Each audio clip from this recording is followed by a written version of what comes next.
in the middle of all of this. You've got 2 locations and you're building one like 3 times the size right now? 6,000 square feet. Yes. In the middle of a time where half of the world doesn't want to leave their house. I'm not ever happy at anyone else's shutdown, demise, losing these companies that I've shopped for years, but it's giving people who are in the right position opportunity.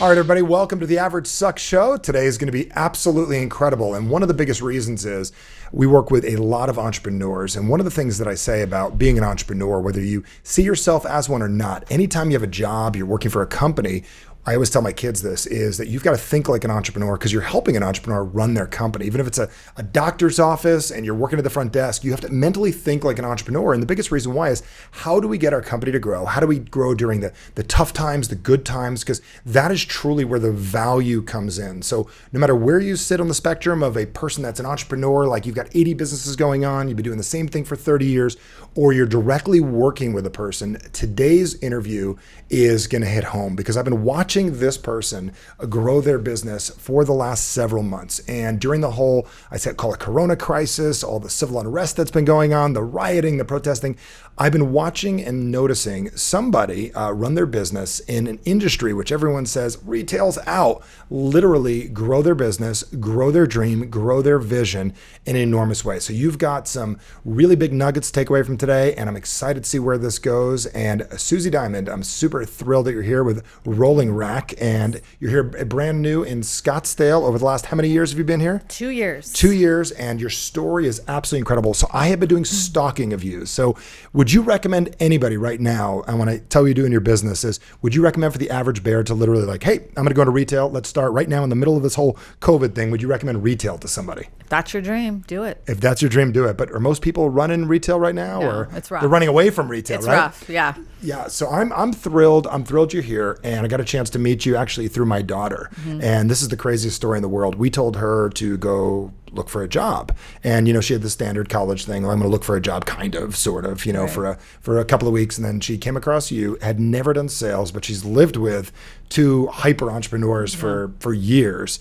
And she came back like day one, like I don't know how it happened, but she came in for an interview, I think with masks and everything, and literally she was hired, and she told me a little about what you had going on. So super excited. And this is a big thing for everyone to understand right now is in the middle of all of this, and we'll get to the story in a minute, you've got 2 locations and you're building one like 3 times the size right now? 6,000 square feet. Yes. In the middle of a time where half of the world doesn't want to leave their house. So I got to talk to you about your dreams. I got to talk to you about your vision. So how long, how'd you start being an entrepreneur? I got to go way back, and don't give me the whole, I don't want the truck story yet. Yeah. I want, give me the nuts and bolts. I'm talking, back. You're a kid. Where are you from? California. Okay. First entrepreneurial endeavor.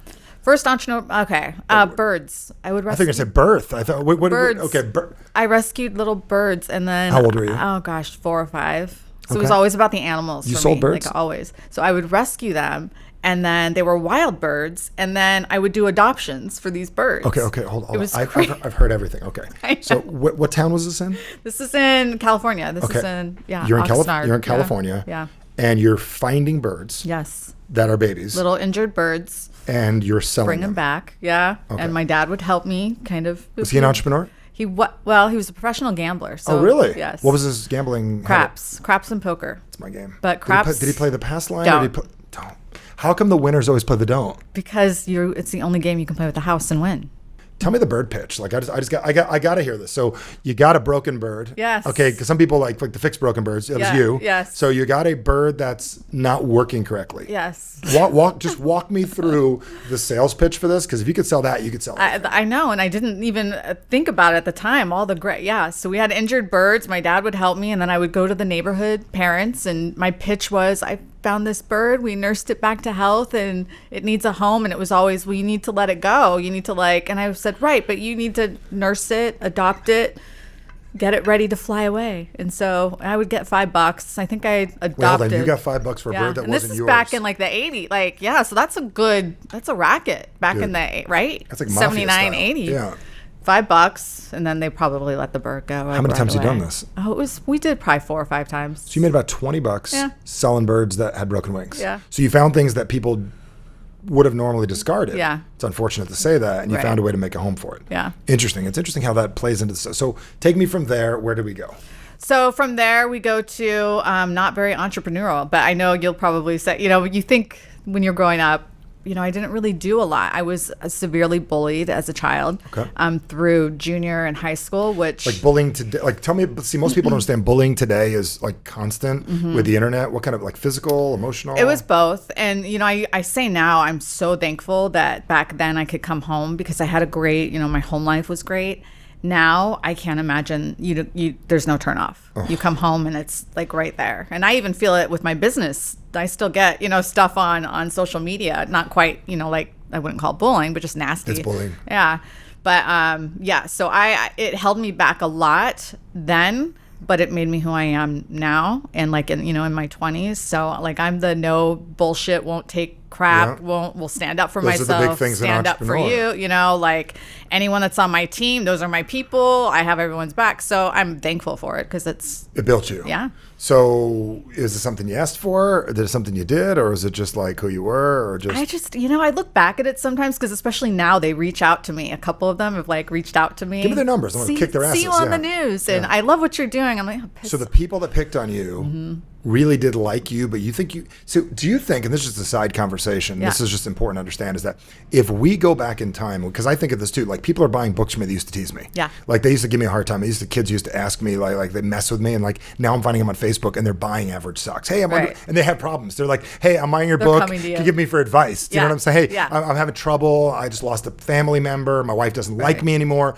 What do I do? And I'm like, dude, you used to like freaking flick my ear in 5th grade. Do you know what I'm saying? Yeah. So you're getting that same thing? Yep. Do you think if we responded differently, like immediately, like I just, side note, I think because we've all been bullied. Right. I mean, everyone I know has been picked on, bullied, had a hard time. And if they didn't, they're probably having a very weak life for the most part. I'm not saying you need it, but it's a big piece of being effective. So do you think if the first time like you got picked on, you would have responded differently? You would have leveled them or had the better comeback or not cared or responded differently? Do you think that literally you had a different childhood? Totally. Isn't that fascinating? Yes. Like, and it had nothing to, so you got bullied. Is it that you got bullied or you responded incorrectly to a stimuli at one point? And literally, I just been thinking about this myself. I would have had a different life. So absolutely. I must have, and you must have said, I want to do big things. And whatever we believed in basically looked down at us and said, hey, you want big things? I got a few people that are going to come kick your ass. Yeah. So you're ready to go. Yeah. Yeah, because I gave them what they wanted, the tears, the crying, I can't do, they got what they wanted out of it. And I gave it to them for years. And it wasn't you were their social media. Yeah. You were their entertainment. Absolutely. And it wasn't until, I remember my junior year in high school, this girl. Oh, went all the way to junior year. Oh, she would wait for me every morning. And she would never hit me, but every morning it was, I'm going to kick your ass after you Give me her initials, not her name. Give me her initials. TH. Okay. Yeah. I just found her. Okay. Anyway. Forget. But it was every day. I'm going to kick your ass. And she never did it. And I remember finally one day after, it was almost the end of junior year. And I turned around, I punched her in the face. And I said, enough is enough. Was it a jab or what was it? No, like I closed fist. I punched her. I knocked her down. She was crying. Never talked to me again. I made it through the rest of my junior and senior year. And I remember it was that moment that kind of my mouth started, like, I wouldn't take it anymore. Wait it was a second. Just like, you righty or lefty? Right. Nice. Yeah. Did your dad teach you to fight? Yeah. Okay. Did he and you waited? So how old were you when he first taught you to throw a punch?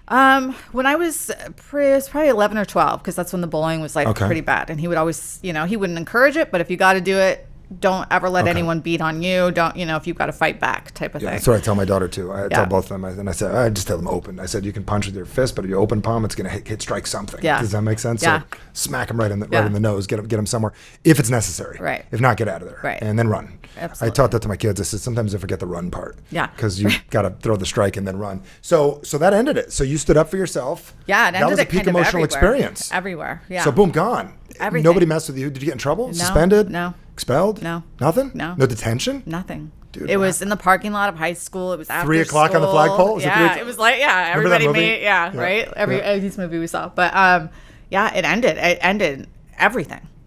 Wow. I mean, so, the new you basically got born that day. Yeah. And my parents actually pulled me out of that school the end of that year and my senior year, which was, how rough is that? Like senior year going to a new high school.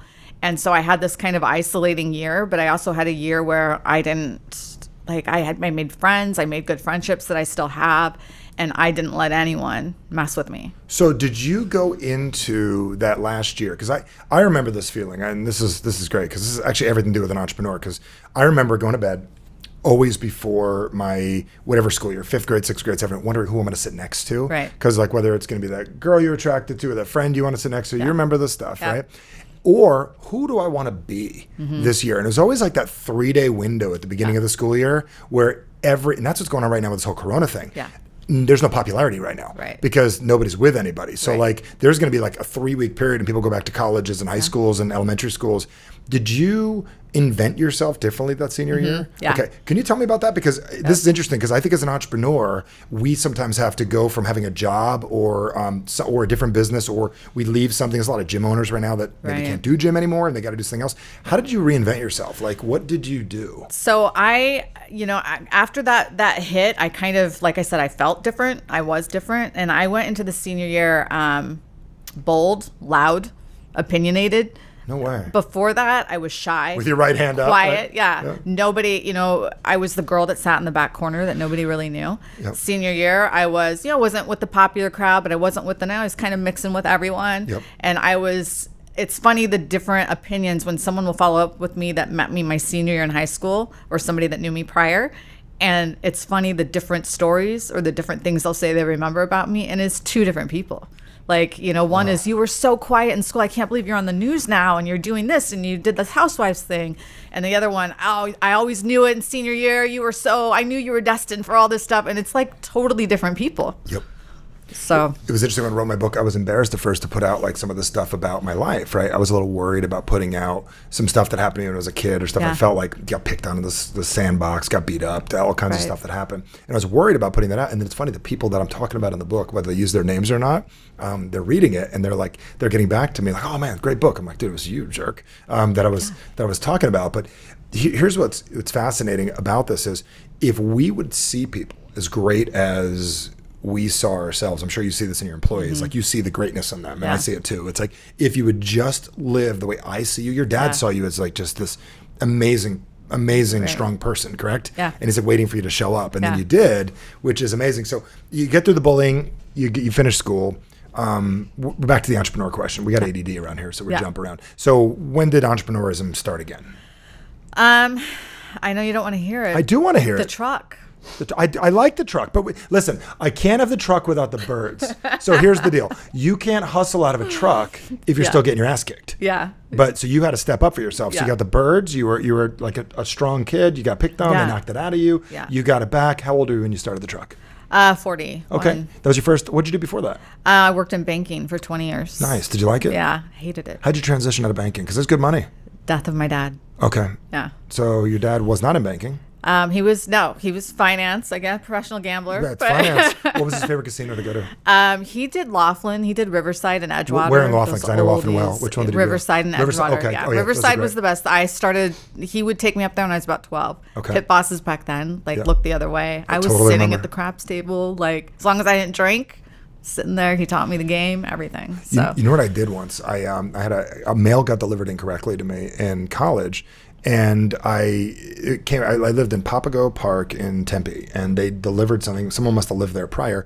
And one of the casinos over there, is it not Harvey's is up north. I'll think of it in a couple of minutes. One of the casinos sent to my address a VIP Super Bowl party. Right. So I called them and said, hey, I got the letter. And there was no computers back then. They said, so what is your name? And I gave my name. They put me as a high roller. So I showed up. I'm not even of age. I'm 19 years old. Does that make sense? Yeah. I show up. They're letting me play. I'm playing $5 craps back then, which they had dollar tables back in the day. I know. And they took care of me like you wouldn't believe. And it was they didn't ask any questions. Right. I had my crappy little fake ID I showed them. Yeah. And I was up like $1,000. I thought I was the biggest winner in the world. And I realized, Laughlin, if you're you're going to learn how to play, That's the place. just avoid Vegas. Yeah. Because why would you want to play where they're designed to lose when you can actually gamble to win? So super, super smart. So you were in banking until your 40s. Yes. Was it a big company you were with, or? Yeah, I was with a very large Wells Fargo. Okay, Wells Fargo. Large I've bank. heard of them. Okay, Yep. Yeah. So they went through their challenges. Oh yeah, I was there through all that. Okay. Yeah, but stealing quarters and nickels and stuff. Yeah. Yep. Yeah. So you did finance, and then you talked about losing your father. Yeah. How did that transition you like to shape everything? Because it's always that pivotal moment. Yeah, no, absolutely. So my dad and I, he was always, my best friend. We were very tight. We'd always talked. He knew I wasn't happy. But of course, when I started banking at 21, I was in college and then started making this crazy money underwriting, doing mortgages. And, when you're in your 20s, I think you think if you're making money, that's what you're supposed to be doing. Yep. Oh my God, I'm making this money. This is my life. So everything I wanted to do was out the window. And I just focused on that and I was really good at it. But I just wasn't happy. And so we would talk, why don't you just do what you got to do? I wanted to go to fashion school. I did a little bit of it before I dropped out to be rich in banking. Yep. But be boring. Yeah, exactly. So he was diagnosed with brain cancer, and out of nowhere. Yeah, totally. We were at dinner, and we got up to walk out of the restaurant, and he fell, and we were in the ER. And 3 hours later, he had 11 tumors in his brain, and it had metastasized from his lungs.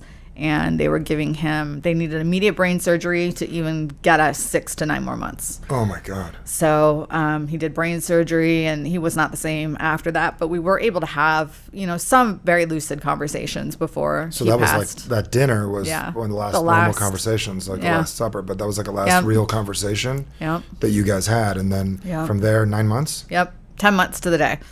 Wow. Yeah. So one of the last conversations we had, he was kind of going through his life. He was apologizing to me for, stupid things that I didn't even remember.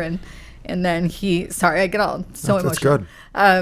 And then he made me promise. He said, you're so unhappy. He's like, you're 40. You got the whole next half of your life. He goes, don't let the back half be like the front half. You need to be happy. So I actually quit my job that week. Oh my God. Yeah, I went in. With no plan. No, I was up for actually VP. I was up for a crazy raise, office, like everything. And did they try to keep you? Yeah, they said they wouldn't accept my resignation. They knew that my dad had just passed. They wanted me to take time. It was an emotional decision. And I remember I was packing my desk. It was like the movies. I always say, like, how you're like looking ahead and these voices are back there, but you're not really. And I just said, no, I'm done. And then I remember coming home with my box and I told my husband, I left. And he's like, okay, what are we going to do? He was working too? Yeah. He's an entrepreneur. Okay. He builds cars on his own. Oh, cool. Yeah. Right. So I took some time off and the truck was born. So he built cars. Yes. So he could get you a truck. Yeah. Okay. Absolutely. Got it. I said, yep, for this challenge. So you guys you're a good team together. Yes. So he builds trucks. We'll get into him another day. Yeah. But so you want it to be in fashion, and then you're looking around at what do I have? I'm just getting your inventory here right now. I'm strong. I had to stand up for myself. My dad basically built in my brain, I have to go for my dream. Yeah. And I watched him. Did you start thinking like what I feel like that literally like we don't have a lot of time? Has that been causing anxiety or excitement or enthusiasm? Like, what's the feeling? Because I feel like I get an angel of death on both shoulders, and that's all I get. You mean like as far as how I feel going forward? Just going through life. Like, you looked at that situation. That's either going to, I think everything in our life either changes us or confirms who we are. So, like, when you lost your father, who was like your best friend, your mentor? Yeah. Like, he was only 66, and I'm 40, and I'm thinking, 26 years, how quickly the last 26 just went. And I'm like, I got to go now. Got it. Does that still drive you? Yeah. Oh, every absolutely. day? Absolutely. Does he talk to you? Yeah. I hear it. Yeah. I always tell people say death, I always say the statement, and if they take it correctly, is that there's death, and then there's a different relationship in a different way with the same person. So you still have a relationship with them, it's just different. Yeah. Okay, so you still talk with them a lot? Yeah, I do. I love that. Yeah. I love that. Okay, so you get motivated. Yeah. You look right and left. What's your husband's name? Matt. Okay, I like that. It's like Michael, Matt. Yeah. So that's good. So you look right and left, Jersey kid, or New Yorker. Yep. So you look right and left and you realize, okay, I need a truck. Was that because you weren't ready to open up a store, or is it like just was that your marketing ploy? Because it was genius. Yeah, it was a few different reasons. I don't know where you got the pink paint from. Yeah, right.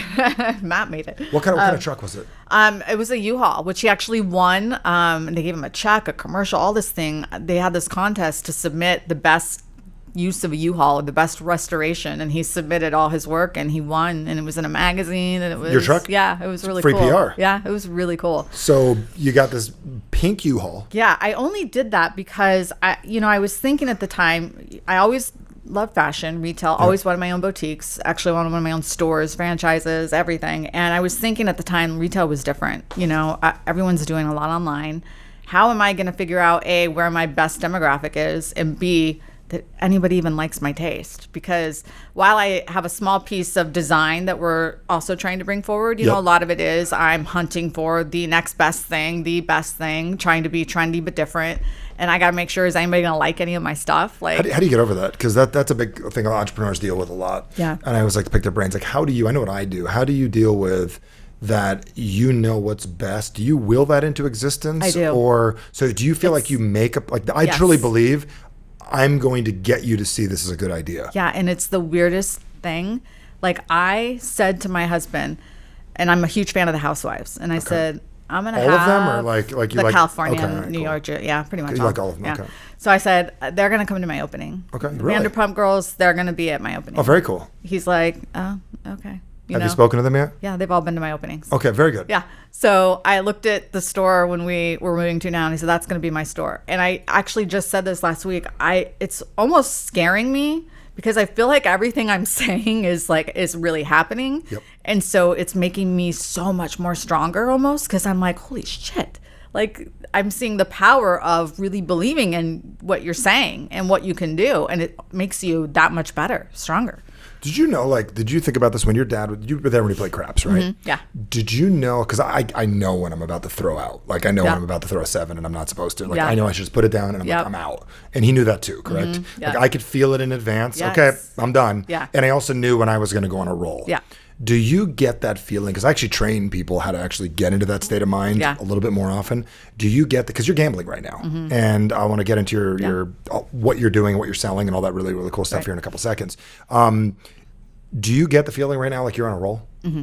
You could feel like you're channeling your dad. Yeah. What's his name? Bill. Okay, you're channeling Bill. Like you're gambling right now because Yeah. you've got 2 locations in 2 prime spots here in town. Like, so anyone understands, you're in the Scottsdale quarter, which is not cheap rent. Right. By any stretch of the imagination. You're in Old Town Scottsdale off as a 5th. Yep, Fifth which Avenue. is not cheap. I used to go to Madison's back in the day off 5th. Remember gosh. Madison's? Yeah, Remember and Greg? Anderson's. Anderson's. Yes. We probably knew each other from back then, Probably. right? Deborah and I, we were talking the other day. We all knew the same people. Yeah. Anderson, and then Cajun House. Remember Cajun House? Oh, yeah. My dad loved Cajun because he loved New Orleans. Yeah, it was so funny. fun That back was in one of the old days. his So you're like places. right there in the mix, not like, oh, little boutiques. I don't think you should use the word boutique. You might have boutique-y stuff, but a boutique is like something the size of this room. Right. It's like and I don't mean criticize anybody. I didn't know what to do with myself this week. Our family decided to buy a little shoebox and we're going to call it a boutique. You have a full-blown store, and then the other location is full-blown like double store. Yeah. So Tara comes home, my daughter, who's working with you now, and thank you. I got to tell you, it's been amazing. And watching her, I don't know what you did,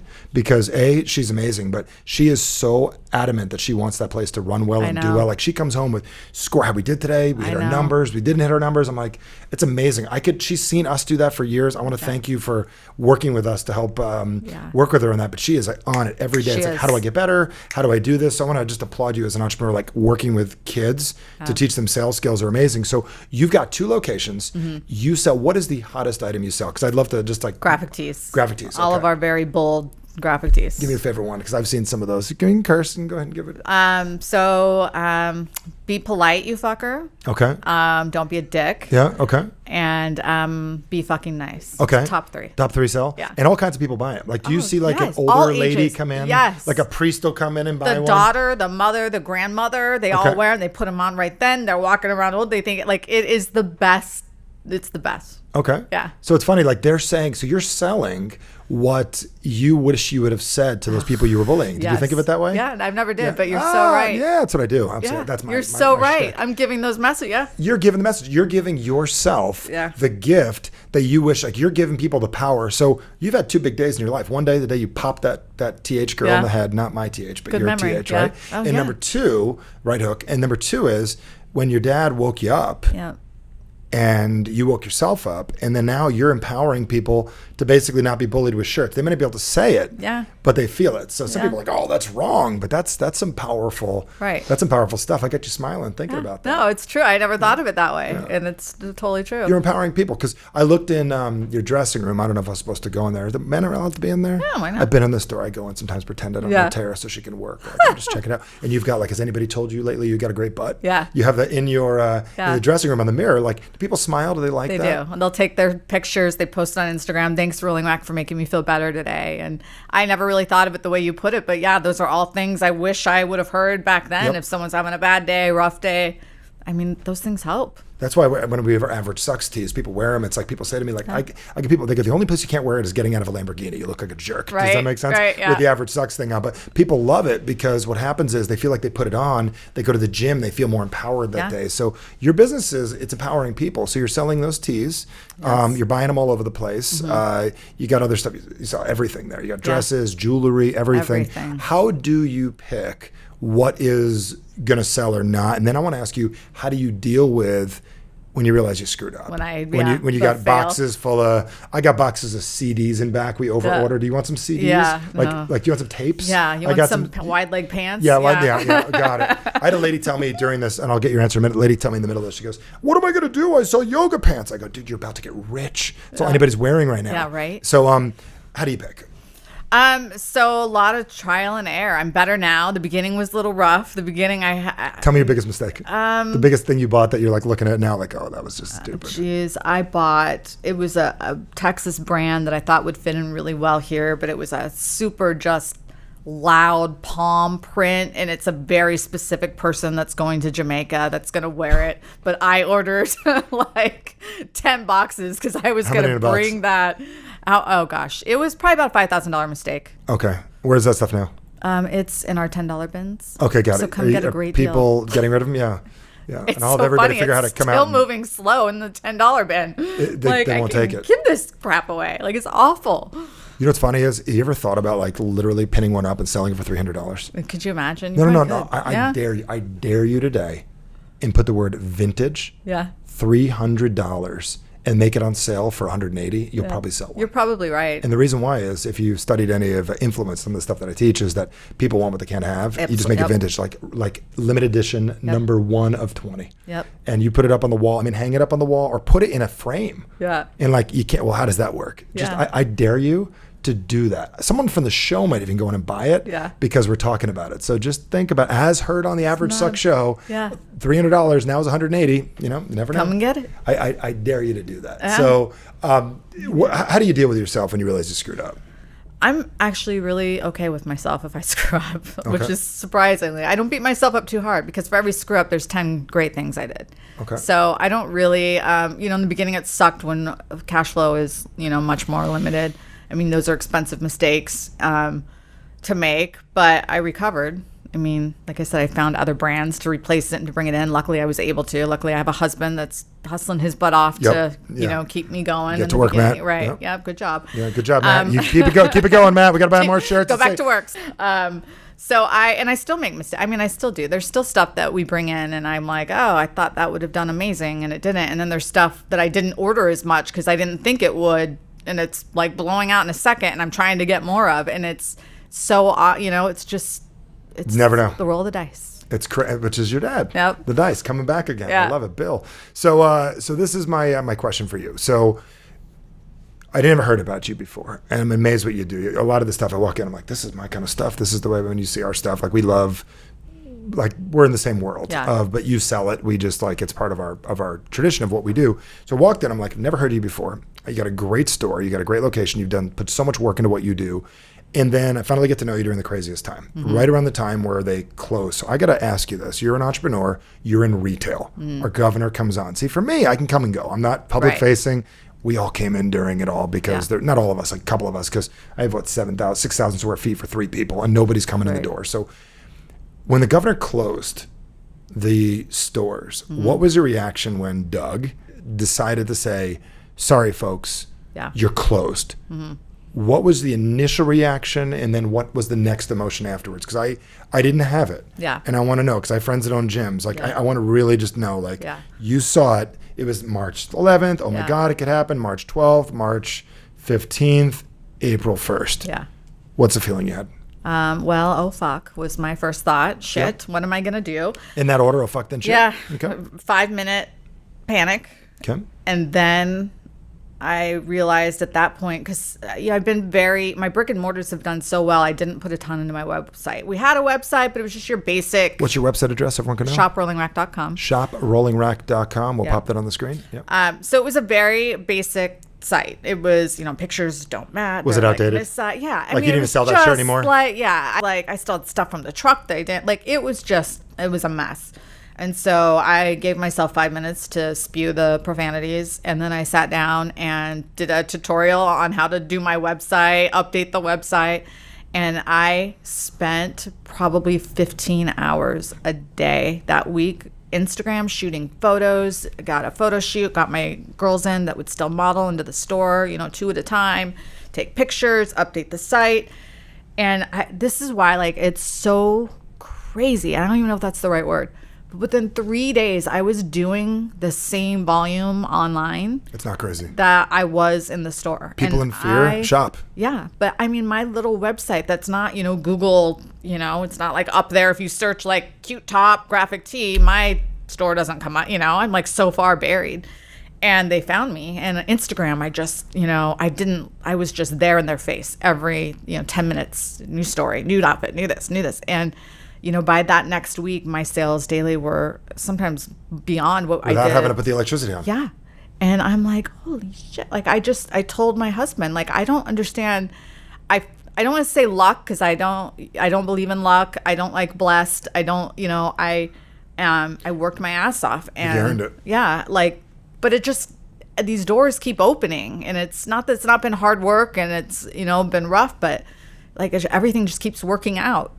It's wow. So the whole world of retail ends. Yeah. Biggest stores are going under. You're it's when you were back in banking back in the day. Yeah. Remember when you found out Lehman's Real went out? estate Remember crash. Lehman's went out? Yep. You remember it's oh my God, that was the pinnacle. Yeah. Lehman's is gone. Yep. We're next. Yeah.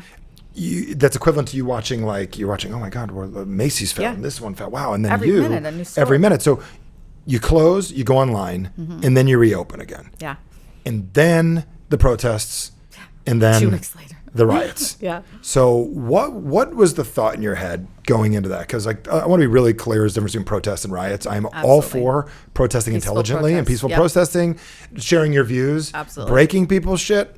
We got a problem. As an entrepreneur, Same. there's no place for that in this world. There's no place you can go break your own stuff. Right. If you want to bust your own house down, you Right. want to build a store and break it, feel free. Leave my shit alone. Leave my shit alone. So what went through your head? Because I remember my daughter left the store, Tara left, and she came home and we told her, hey, this is going down. This could happen. We didn't really believe it was going to happen. Yeah. What was your reaction? Were you there? I mean, you got glass windows galore in your store. Right. And stay away from them, everybody, the glass windows. But yes. Yeah. So I was in the area. I started hearing murmurings, but I kept thinking they were talking about LA, because somebody came in and said Fashion Square just threw us out because of the riots. Yep. And I was thinking, Fashion Island. I was like, what? I just was, it wasn't communicating to me what was happening. And then I'm in the area. I leave Old Town. I drive, it's 8 o'clock. I don't see anything happening. I don't even see large crowds. I don't see anything. Get home. All of a sudden, my phone's blowing up. Tara's it's everybody. There's stuff's going down. Something's going down. We don't know how big it is. And I'm I'm telling Matt, I think we should now be worried. Everyone's talking, something's going on. We put the news on. And at that point, we saw it was that Apple scene where they had just taken the... Even though they cleared the store out. They don't know if there was nothing in Apple. Yeah. But, we grabbed our guns and got in the car and went to protect our property, which I know is popular, unpopular, but I mean, it's your property. Again, I'm all for peaceful protesting. I will support, I will stand, I will do everything for what is right for all of us as humans. But this is my life that I've worked hard for, and people will say, you can't put property before humans. Well, this property is my life, and without this property, I don't want to be homeless and on the street, I mean, it's my life. It's everything. So I'm going to protect it. So you do that. Then they make you close the next couple days later. You don't make it close, and you got to close. You didn't made to close. Quarter. You cleaned out the store. Then the next day, they tell us the quarter. I get a call from the general manager at the other store. Yep. He says, that we're targeted tonight. Everyone's clearing out, and I'm like, oh, so now this time we have insurance, but I even called them, and they're like, if it's a riot or looting, we don't cover this, like it's a weird. Yep. But if someone robs you, one person they cut. It's just like the weirdest, loopholes they get out. If you could have gotten the stuff out and you didn't. Yeah, so we got most. Tara was there that it helped us. We got most of everything out that day, and then they did it differently though. They did have that place locked down pretty well. They had police protecting it, so luckily. It just, passed, but we were closed at the quarter for about 4 or 5 more days, then had to put that back all together. And this is all within 2 weeks of reopening. But we had a great couple weeks when we reopened. People were out shopping. They're excited. We were doing well. And, I'm very lucky. July is our super rough season, but we've been holding our own. Pool floats are great too. Yeah. We bought the Cabana. I know. I think you have every one of them. Every pool. What is that brand again? Fun Boy. They're the best. Yeah. You guys, everyone should go down and get. If you have a pool, the coolest things in the world. So seriously. Yeah. And they're patented. That's not like the Target ones. Yeah. You can't get those everywhere either. Yeah. And if you want them online, I saw they don't exist. You can't get them, and you have them. Yep. Which is super, super crazy cool. So, okay. So this is what I need to understand. So you have atrocity, or for most people, you closed, figure out how to go online. Reopen, close, reopen, close. And what kind of crazy person decides to sign a bigger lease 3 to 4 times the size across the way in a time where everyone's saying retail's dead? Right. What went through your mind? I need to understand what your plan is for this, because that's insane. I'm just going to tell you, that is like the stock market crashing, and I don't even know what would they be buying into. They'll be like buying the wrong thing. It'd be like Apple going into business and saying, can I buy more Apple? Right. So what went through your head? Did you get a call did they pitch you? Did you think it was a good idea? So when we took over when we moved into the quarter, it's a smaller store, 1,100 square feet. And I looked across the way and there was a store going out of business. And I told my husband, that's going to be my store within the year. You put it in your head. And he looked at me and he goes, do you know how fucking big that store is? Yep, and I like the way he thinks. That's what I said to my wife too. Yeah. I said, yeah, it's going to be my store. And he's like, we just opened this one. I'm like, it's going to be my store. So I'm not ever happy at anyone else's shutdown, demise, losing these companies that I've shopped for years, but it's giving people who are in the right position opportunity. So my opportunity to get a 6,000 square foot store at a time when others are failing, at a time when others are leaving the mall, was a great financial partnership between myself and the quarter. We made a great deal. We negotiated an amazing deal. When does that open? September, hopefully mid-September. Okay, so what's your vision for that? So let's talk about it. Oh So my you God. got your 2 stores. Yeah, I want to hear about this. So you got your 2 stores already. You got your vision for your current stores. And just so we're clear, you sell graphic tees, some ladies' clothes, you've got some fun dresses, you got some funky stuff, you got masks, people that want to buy them, okay? All the I gifts. got your opinions, you got the gifts, great place to shop for stuff, all kinds of interesting things. You got that going on. Yeah. What's different with 6,000 square feet? Because I was thinking about that this building's bigger. And I'm like, how do you do it? What's the experience? So, and that's the perfect word. So my first store in Old Town, it's an experience. People will come and say their friends told them while they were traveling that when they come to Scottsdale, they got to see our store. Go to Rolling Rack. Go to Rolling Rack. Yep. And there's a store in LA called Kitson. I don't know if you've ever been there. Super trendy. He's been around. Francis, he and I, he's let me one in pick Newport his too, brain. right? Yeah. Well, he shut it down. Okay. But he just opened Beverly Hills, another one. Okay. So he's Kitson Kids too. He's amazing, incredible, very eccentric, good man. That's really kind of helped me, pave the way. And I always wanted that destination because when you go to LA, you go to Kitson.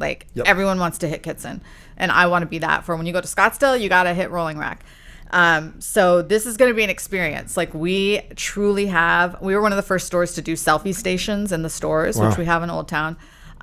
In this new store, we're actually doing TikTok station for the TikTokers. And it's a true experience. The quarter is more limiting. I'm not able to be as creative as I can in Old Town just because it is, you more can't put corporate. things out on the street. Yeah, I can't do. I want to paint the whole outside pink. They won't let me. So we're trying to we're negotiating back and forth. But the inside is going to be insane. We have 9-foot cherry trees that are going to line the way when you come in. Wow. The TikTok station, unicorns. It's like Alice in Wonderland. It's like Katy Perry meets Mariah Carey video. It's going to be this crazy butterfly unicorn. like everything to look at universe. So Wow. it's an experience. So you come in, you enjoy going there, you tell your friends about it. Yep. So that's your marketing. Yeah. It's just a fun place to be. This store is going to have a bar where everybody's going to have their hangout lounge. They can do their Wi-Fi, their Instagram photos. They can do, just sit there, hang out, lounge. It's going to be a full on, like you're going to come hang out, shop. It's just like a fun place to go. It's an Very experience. cool. Are you doing F&B there too? Are you having food there too? Or drinks, No, coffee? we're going to do drinks. Okay. Yeah, we're going to do drinks. So we'll have lounge with like this really cute pink fridge and all this like cute Okay. drinks and stuff that we'll have, but not food. Just I 'cause live with that all gets girls. us. Everything's pink. Yeah. In my whole house. I Yeah. have a girl dog. Oh, so I get that's it. good for you. Cinnamon. I wanted to name it Chewbacca, but Got outvoted. I got on that one. But, It's all right. Yeah, not she looks like Chewbacca. But so that's the vision. So the vision is it's an experience, not a store. Absolutely. So do you feel that what advice would you give anybody in retail right now? Because that's interesting. Because experience is what people are after. And they said Toys R Us would have. Remember Gary Vaynerchuk said Toys R Us would have never went out of business if they would have done the Lego World Series there. I don't know if you ever heard that before, but like what was fascinating about it is they just stayed retail. Yeah. So is retail the old way dead? Yeah. Yeah. I think the mall is dead. Okay. I think the quarter is different because I think the lifestyle malls are not dead. I think the indoor mall is dead. Fashion Square has been trying to recruit me for about 9 months. Okay. And they've offered me deals that are insane for larger stores. I will never go into inside mall. It's unfortunate. You walk through them and it's like, Matt and I spent Sunday walking through 3 malls in the valley just to get ideas. It's dead. There's no one in there. And the stores that are there, they look dated, even though they're brand new. There's nothing to drive you. It doesn't make you smile. I see people walk into my store and light up. Like they smile. They're like, look at the ceiling. Look at that. Like they're enjoying. It's very sensory. They're enjoying it. People try to buy that unicorn. Yeah, all the time. You have up front. Yes. I think Tara tried to sell it when I was there one day. What are you selling that thing for? Matt, nothing. Matt tells me everything's for sale, but Okay, but how much is no. the unicorn for? Oh, no, it's not for sale. You can't sell it? I'd sell it. No. Can't you get another one? I know. I can't, actually. I've been trying. I can't. Okay, all right. I'll try. That unicorn is Trying to sell it right now. Those and the chairs, everyone tries to buy. Matt's like, everything has a price. I'm like, no. I like Matt. He's correct. Everything's for sale. How the whole thing works. So you're going to make an experience. So retail's dead.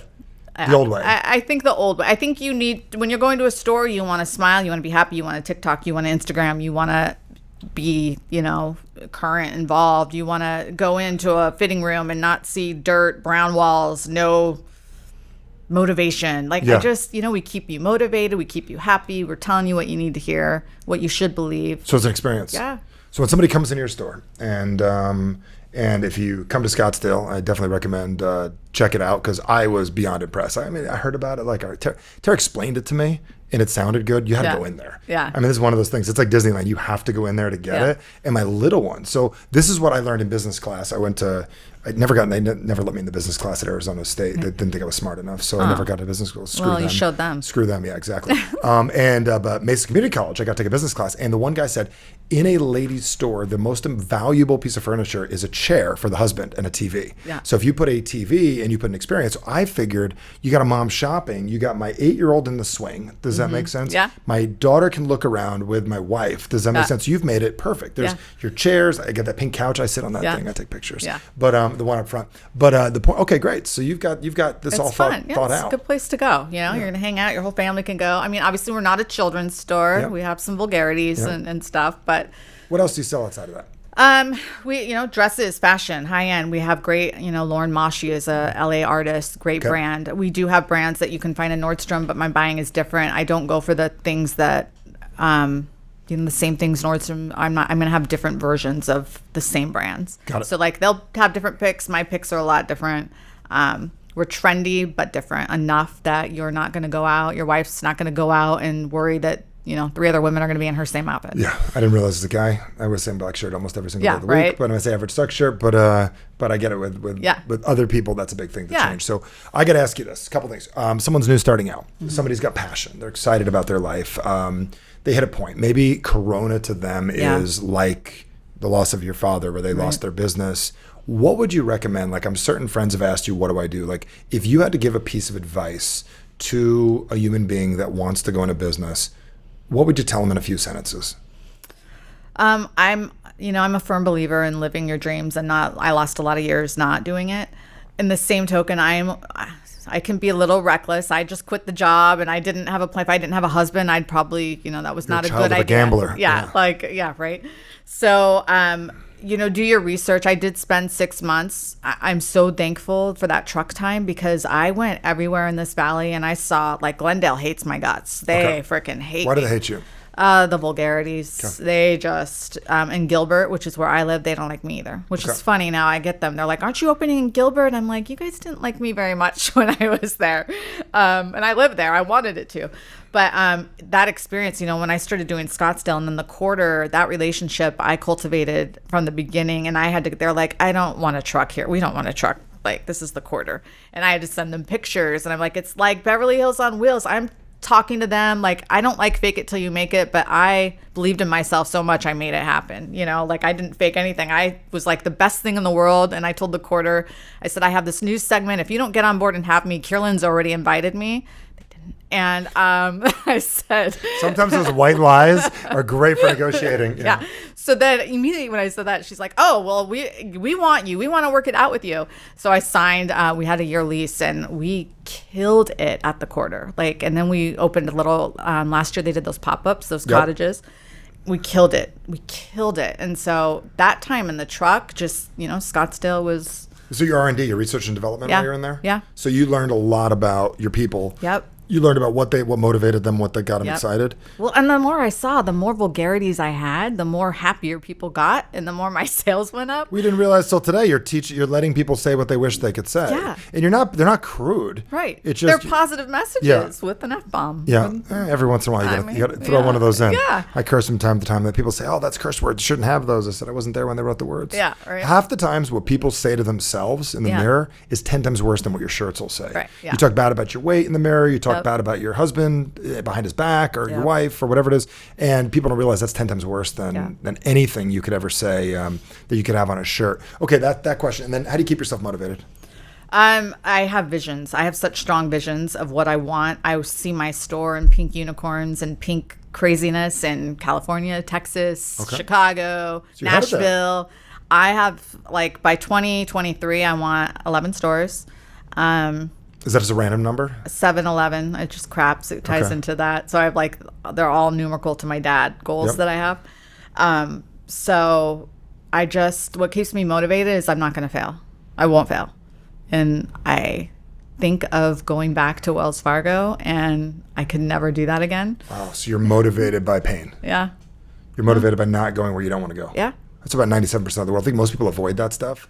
So you actually allowed yourself to be miserable in order to get yourself to change. But you know what's funny is you got bullied. Yeah. And then you actually bullied yourself and you tortured yourself with a job you hated. Yeah. So you realize that you changed. I'm just analyzing here right now. So you got bullied, and because you got bullied, you stuck up for yourself. You threw the right hook, right punch, and then you knocked the person out. Then you knew, like, hey, I want to grow big in life. What am I going to do? So you bullied yourself with Wells Fargo for years. Yeah. You put yourself in a position you didn't want to be in. You picked it. Yeah. And then one day you ended the bullying. Yeah. And your dad helped you end the bullying, and it all ended. So pretty cool pattern. Mm-hmm. So we could break that pattern right now. No more bullying anymore. Now you're just going for your dreams and your vision. Yeah. Well, it's funny. And now we get customers, if they send me that, like, we're the brand. And, like, even I tell the girls, like, we're not the place that, I mean, yeah, these customers, they're why I'm growing. We are going to do everything we can to help them. But when they cross that line, this is not the place that the customer is right. And they're going to abuse my staff, talk poorly to them, myself. And even one of my girls the other day, she's like, thank you for having my back, because this customer was just out of line. And I'm like, take your stuff, get out of my store. I don't want you here. Like, this is a good place. I don't need crap. How'd you feel doing that? Felt good. Like, how'd your team feel? Yeah, good. And they were like, thanks for having my back. Like, I've never worked somewhere where, usually you got to kiss ass and I'm so sorry that we'll take this. And no, we're going to do everything for our customer, but we're not going to. I think you got to take care of your team before you take care of your customer. Yeah. And the reason why is they're going to have your back on a regular basis. Yeah. My buddy Tucker, he helped us publish our book. His company Scribe. He wrote the book Why Do Assholes Win back in the day. I don't know if you remember that book. And he'd probably like that concept. Yeah. And basically he said to me, he said, Michael, if we allow our customers to steamroll our team, nobody will think that anyone has anybody's back. And one of the most important things we do is grow as a culture and a tribe is to literally take care of our team. Yeah. So you actually protect your environment. Yeah. Okay. Yeah. Those girls, I'm not going to allow anyone to And we get nasty. Like Instagram is a whole world. I get people, and I think it's because they think they have access to the owner, so they can say, whatever they want. And I get some nasty stuff. I've had people tear apart my team physically on a DM to me, and I'm like, thank you. You don't need to shop here. What kind of stuff? One girl. That's appropriate to say. Yeah, one girl wrote me that the girl that was helping her was in a crop top, and her fat stomach was hanging out, and it was inappropriate. And they said, well, what are we like? Is this like, what is it called? When you go to school with the wrong outfit on, what's the thing called? Oh, dress code. The dress coding your staff. Yeah, and she's like, her stomach was hanging out, and I was so appalled. I was so distracted, I couldn't shop there. You just like delete that? No, I responded, I hope you find a place to shop. Oh, that's fantastic. Oh, I love it. That's strong. I mean, come on. That's how people. I was watching the show the other day, and my youngest, it was called Brainchild, and it explained social media, and it said that they had this singer on, and this is an interesting thing to think about. And this is cool to teach your staff or teach anybody when it comes to social media etiquette. And the singer comes on and goes, "Okay, everybody, there's 3 of you in the room. I want you to watch this and just write a comment down below how you feel about how she did." And she was horrible the way she's saying. And then the other group said, "Hey, write whatever it is you want. Feel free. It will never be seen." Well, they wrote anything, and they were just awful. And then they bring the lady in the room. And they say, "Why don't you read her what you wrote?" Oh, and they couldn't powerful. even read it. And that's one of the things that we need to teach people is like when you're sending something online, would you say this to somebody's face? Yeah. And that's a big thing. And that's what I think you believe is that person would never have said that in the store. They waited till they got home or waited till they got their car to complain. Cyberballs. Yep. I call it. Exactly. That's what I call it. Yeah. That needs to be a shirt. What's that? Cyberballs. Yeah, cyberballs. Yeah. I like that. Yeah, stop using your cyberballs on me. Yeah. Yeah. You No like that? cyberballs allowed. Yeah, no cyberballs allowed. Yeah. Only real. Coming up with the whole line. Yeah, here. real balls, no cyberballs. So to end up here, last couple things.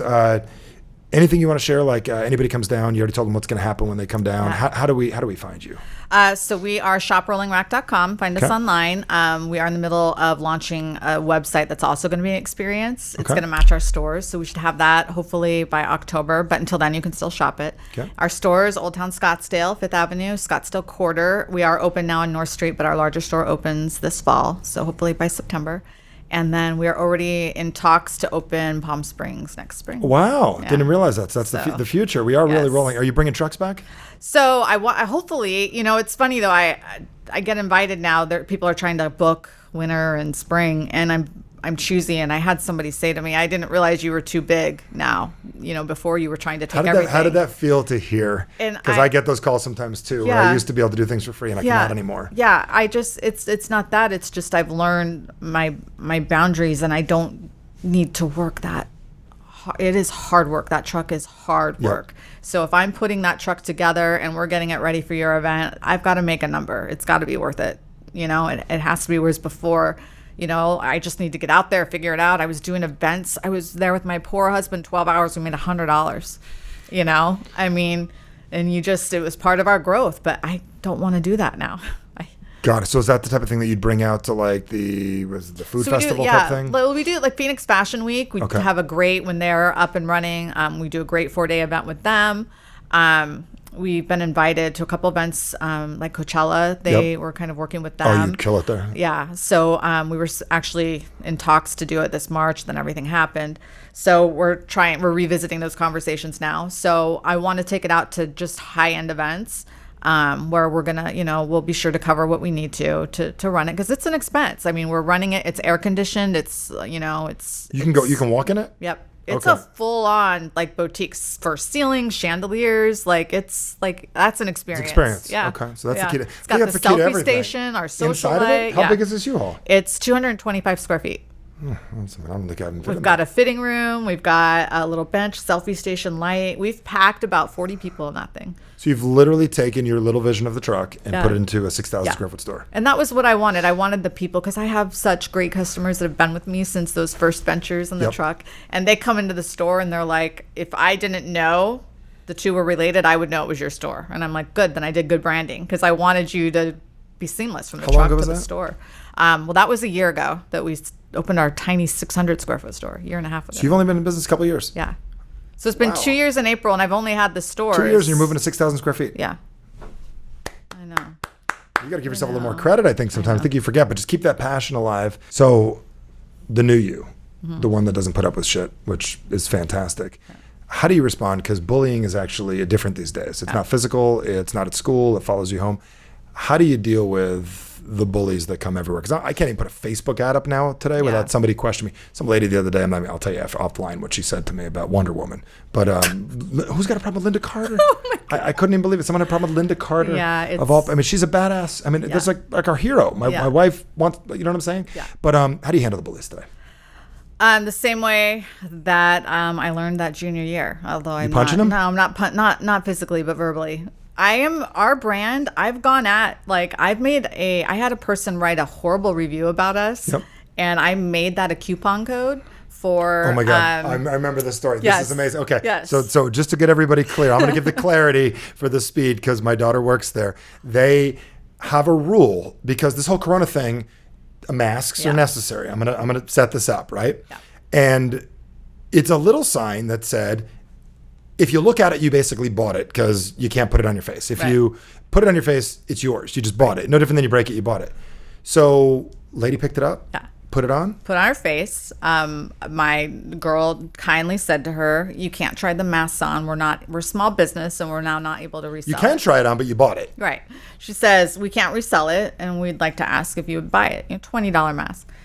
Not only was she belligerent, throws it on the floor, is just an asshole. Leaves and then writes a bad review. Which what did the review say? Yelp or something? The narrative, she went to Yelp and Google. The narrative was so distorted. What did she say? Oh, it was. I went into the store. And you've got a video of the whole thing. Yeah, and I wanted to post it, so Matt wouldn't let me. I wanted to post it so bad. I'm suicide. Thank God you have Matt. I know. Matt keeps you out of jail. He does. Yeah. It's true, and not lawsuits. But so she writes a review that she tried on clothes. And that my girl said, now that you tried those clothes on, you have to buy them. And she was pretentious. The girl's not even from Scott. She was called her a Scottsdale pretentious snob. Girl's from Chandler. It's never even, this is her first time in Scottsdale. They're the sweetest girl. Just this narrative of whatever. So I respond, Brenna, I'm so glad I finally have a name with the video of your horrendous behavior, putting a mask on your face, and I You cleared post it this up. in Yelp? Yeah. She then emails me, oh, this is a girl that wants to be heard. It's the longest email, just how unprofessional I am, just, jab, jab, jab, jab, jab. And I respond, you're an asshole. She took my response and put it on Yelp. There's 100 people now that have thumbs up on it, loved the thing. So then she starts coming at me. She has her friends start coming, whatever. So I took her name, made it a coupon code for 20% off. And thank you, Brenna. We did $22,000 in sales with your code those 2 days. So you flipped. That's not even lemon to lemonade. That's like your car gets hit by a lemon tree and you turned it into a brand new Lamborghini. Yeah. So basically, this lady came at you. You flipped it and turned it into 22 grand. Yep.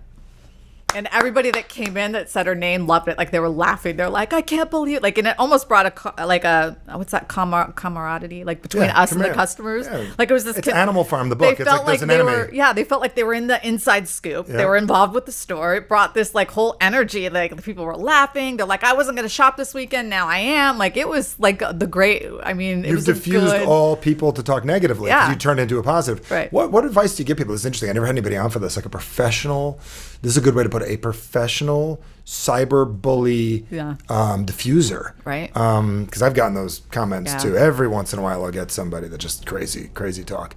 Tara was trying to help me with What is your system with that? With the bullies? What do you recommend? Somebody gets that. Because I got friends that own gyms and they're like, oh, you're awful that you closed during this time. We need you the most. It's dude, we'd love to be open. Yeah. What do you recommend? How do you recommend people respond? Not everybody could say it. Not everybody's culture is asshole. I know. So what would you recommend to somebody else?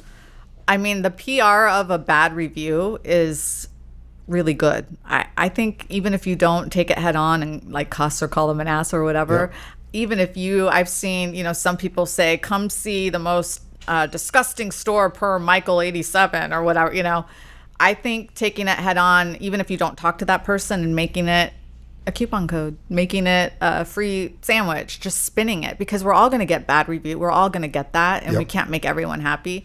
My way isn't for everyone, but I think if you can spin it, even if you respond to the review in a nicer way than I did, and just, hey, we're sorry, but we're going to make a coupon code out of it. Even if you're a little bit nicer than I am, I just think head on.